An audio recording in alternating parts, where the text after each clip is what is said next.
Voilà, Madame la Présidente, chers collègues, nous avons rendu hommage ce matin à Dominique Bernard et tout simplement dans ce cadre, je profite d'abord de ce temps de parole pour apporter mon entier soutien aux enseignants et adresser ma profonde solidarité à l'ensemble de la communauté éducative, car il y a un an, nous avons fêté un bien triste anniversaire. Le professeur Dominique Bernard était tué par un terroriste islamiste en protégeant ses élèves.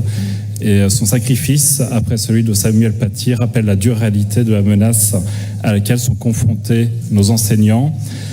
Et la semaine dernière aussi, une professeure du lycée de Tourcoing s'est faite agresser, frapper, gifler par une élève à qui elle demandait de retirer son voile au sein de l'établissement. Et ces violences ajoutent de l'anxiété à l'environnement actuel et doivent être prises avec tout le sérieux nécessaire. L'école est devenue la cible parce qu'il s'agit d'un symbole du creuset de notre civilisation, un lieu où s'émancipe l'individu et où rayonne le savoir. Et c'est parce que finalement l'idéologie du pas de vague a prospéré pendant des années au détriment de l'autorité du professeur, de nos valeurs et du raisonnement critique, que la France n'est plus en mesure d'assurer la sécurité de ceux qui la servent dans les écoles.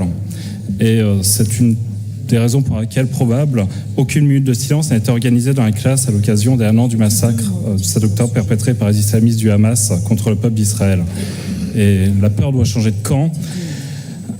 La violence à l'égard de nos enseignants se déroule régulièrement sur fond de contestation de la laïcité. Mais je crains de ne pas voir la relation avec la délibération. J'y viens, Madame la Présidente. Si vous pouviez y venir assez rapidement. Merci. J'y viens.